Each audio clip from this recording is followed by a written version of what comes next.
Hey, SWEETWATER, welcome back to the channel. Look where we are. We are in my brand new home studio. I've been working on this building for a while. If you've been around the channel, you've seen a few little updates, and I'm wanting to do a big studio tour, but I'm not ready yet. I have some things on order that I'm waiting to come in that are really going to finish everything so I can present it in a great way. And specifically, the thing I'm most excited about, that was kind of an unexpected joy, is this handmade, custom made by me pedal board rack thing. That's amazing. So I'm not going to show you now, but I'll show you in a video coming up very soon. So make sure you subscribe, you don't miss out. And also, we're very close to 10,000 subscribers. So, and a lot of you that watch these videos aren't subscribed. So subscribe right now. That would be great. Like this video if you do like it, but you don't know that yet because you haven't watched it. So let's get into it.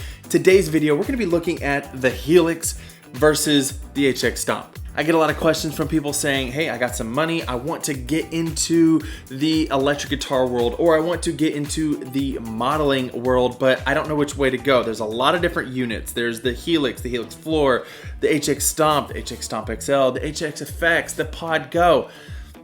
It's a lot, I know it is, and I could talk about all of them. I have all of them. They're all great. But today I want to talk specifically about the HELIX versus the HX STOMP. And not only just the HX STOMP, but the HX STOMP mini board. Like if you're wanting to expand and make a pedal board, what are the costs? What are the pros and cons? We're gonna talk through that right now. So the first thing that I would want to know when people are talking to me about different options, the first thing I want to know, because I almost can't pay attention until they tell me the price.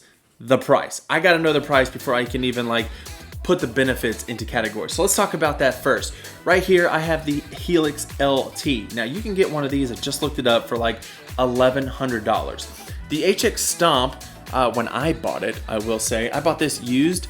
I got it for $500 from my local guitar center, but right now I just looked them up. If you go to buy this brand new, it's $649 now, which is a little more expensive than it used to be. So I'm gonna give you prices of what they are right now, and when I bring my mini board over here in a second, we're gonna itemize that as well, and it's a lot more expensive today than it was when I put it together. Now I just mentioned that you can get this for $1,100, but this is the smaller HELIX LT version. They also make a HELIX Floor, and the price for that goes for around $1,600. So just keep that in mind. $1,600, $1,100, $650. So right there, if you're looking to get one of these options and money is like the ultimate deciding factor and you got to go with the cheapest option, HX STOMP seems to be like the winner because it's less than half of the full HELIX and quite a bit cheaper than the LT.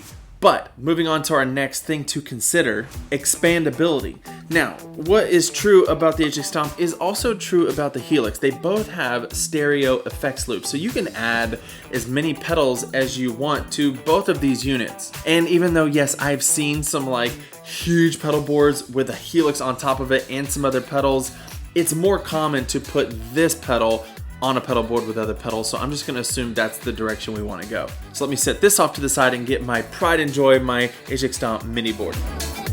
Here it is, the HX STOMP mini board. This thing is MIDI controlled. It's mini in that it's small, and I love this thing. But what I wanna do is itemize this and show you how much this cost versus one of these, because some of you see these flying around on Instagram, you see pictures of a nice cool mini board like this, but let me tell you how expensive it can get. And as I was looking up these prices, it's more expensive now than it was when I first put this board together. Plus a lot of this was used when I got it. So I got some good deals, and you can also do that, and you don't have to get the most expensive stuff like I have on here. Some of this stuff's really expensive because it's MIDI as well, but we have an HX STOMP, which is $650. It's on a Mono Light Plus pedal board, which I believe was $150. Well, it's $150 now. It was only $130, which $20 cheaper. It was only $130 when I bought it. The next thing we have is the Jet MCX, which this thing is an amazing piece of gear. This is like the brains, the MIDI brain of my whole pedal board. I use it to control snapshots in the HX STOMP, pull up different presets. I can access my tap and tuner and really do whatever I want, which is what their which is what their Micro does as well as a pre-program, but this is not. This is fully programmable MIDI controller. I can also control all the other pedals as well. So this is awesome. It was $189, I believe, on the website right now. That's how much that costs. Moving on to the Jet Revelation, which is my favorite reverb of all time. This thing sounds amazing. I have some other videos, I'll try to link it right here, where I put it head to head with some other top dog reverbs, and it holds its own. It's amazing, and it's small, and it's black, and I love it. It matches my board. This thing is $250. Moving on to the Jackson Audio Broken Arrow. This thing is also MIDI. If I didn't say the Revelation is MIDI.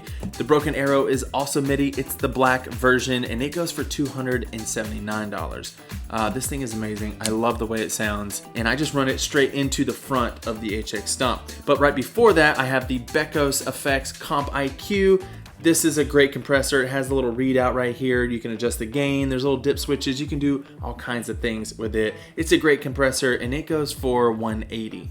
Now, none of this would be any good if I didn't power it up. I have the Chalks DC7 power supply, which is not cheap, and it's actually more expensive now than it was when I bought it. I found it online for $230. Some places were selling it for like $20 more than that. So I don't know why the prices are going up and down, but they are. The other thing that you need, probably that I definitely needed, was the Disaster Area MIDI Box 4. This is the hub. If the Jet MCX is the brains, this is the hub. It allows you to run everything in there. The signal flow for MIDI is what we're talking about here. You can put your MIDI into it and then go out to all your MIDI pedals. It's a definite must. And then I spent like 50 bucks on the Ghostfire patch cables and some miscellaneous other cables here, some MIDI cables, and then the dual lock to hook it all up. When you add all that up, we are creeping up over $2,000. That's a lot of money. So I just want to be open and honest and real. Like I said, you don't have to get these specific pedals. Some of these are more expensive than other pedals, but you can also put more expensive pedals. So I think this is kind of like an average to let you know what this kind of board costs when you're talking about the full Helix being $1,600, this one only being $1,100. This is over $2,000.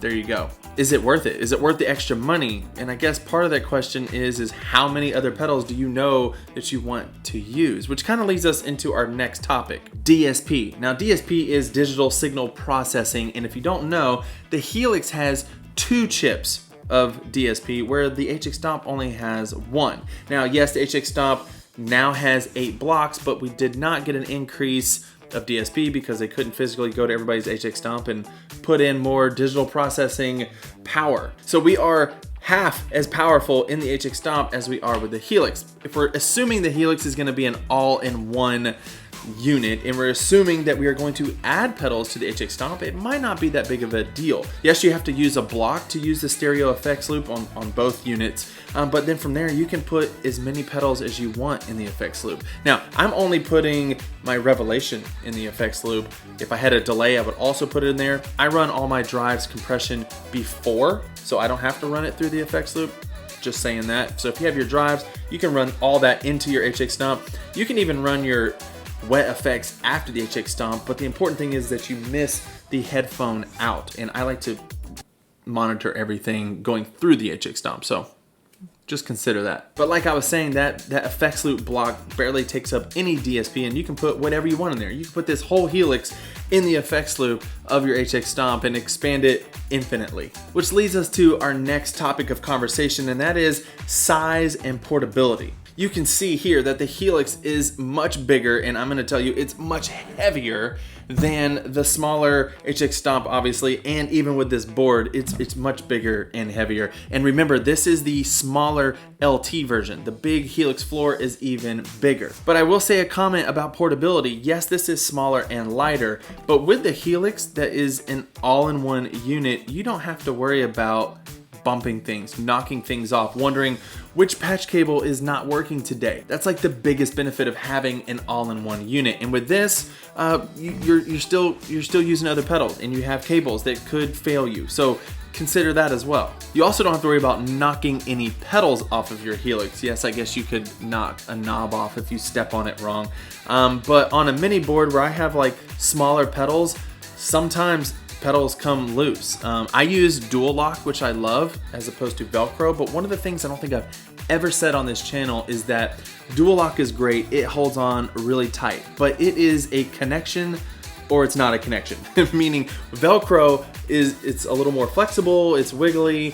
I don't really like it because it lets your pedals move a little bit, but it doesn't just come undone. Dual lock is firm, but if it gets knocked loose, then it's just done. There's no more grippy. So like this little Becos effects, I put in my my input cable right there, and sometimes this wiggles, especially if I turn it on and off with my foot, that dual lock will come loose and then I have to like cram it back on there. And if it was Velcroed, it would be wiggly, but it wouldn't just fall off. And so sometimes that happens, just making you aware of my experience. All right, so we've thought through several topics. So here are some questions that I want to ask you to help you make this decision. This video is all about helping you make the best decision, the one that is right for you. So the first question to ask yourself is money the bottom line? If it is, the HX Stomp is cheaper. Maybe you don't need to make a mini board. Maybe you just need to stick with the HX Stomp as an all-in-one unit. And I do this all the time. A lot of times I'll just throw this into my guitar case and not even worry about anything else. So you can use this as an all-in-one unit, and that would be a great option as well. Just know that if you get this and you want to start adding pedals to it,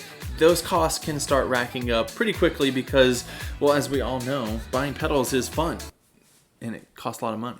Which leads me to my second question: how important is it to you to add your other pedals? You may have pedals in a collection that you're not really ready to get rid of yet. You may have some favorites like I do that I just really want to go through the HX Stomp. Like I said, yes, you could include those on the Helix, but I'm telling you, you're gonna have to have a huge pedal board for that, and people do it. I'm not knocking it. That's just not for me. I'm not about that. So just answer the question: how many pedals are you planning to put on your board? How much more money are you expecting to spend? Hopefully that will help you make some form of an informed decision.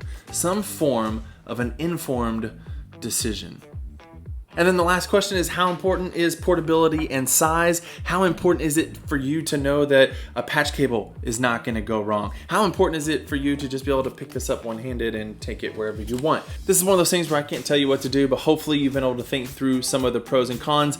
Before you leave, I have a free gift for you. I have put together a PDF called my Tone Secrets Guide. It's a written out step-by-step process with pictures of my approach to dialing in great tone quickly. So if you want to get your hands on that, it's a free gift for you. Click the link in the description to get that. If you want to support the channel, I have some products over on HeyWorshipLeader.com, one of which are presets for all of these units: the Pod Go, all the Helix, HX Stomp, XL, effects, all of them. Did I miss any? I have presets for all of them. It's actually called the Expanse Pack, and I call it that because it just keeps growing. You purchase once, you get free updates for life. I'm always putting new stuff up there. I'm actually gonna be putting some stuff in there really soon. So right now, it's as cheap as it'll ever be. Go check it out. You can read everything that's in there. If you enjoyed this video, let me know by commenting down below. Let me know which is the best option for you. If you've already made the decision, maybe it helps some others down in the comments to think through. If there's stuff I didn't mention that might be important that helped you make your decision, let us know down in the comments. I'd love to hear from you. Like I said, subscribe. We're almost at 10,000, which is just a number, but I'm kind of excited about it. It's kind of like a milestone I'm really excited about celebrating. So I'm gonna be doing some giveaways because of the 10,000, so make sure you hang around. Yeah, that's it. I'll see you in the next video. Bye.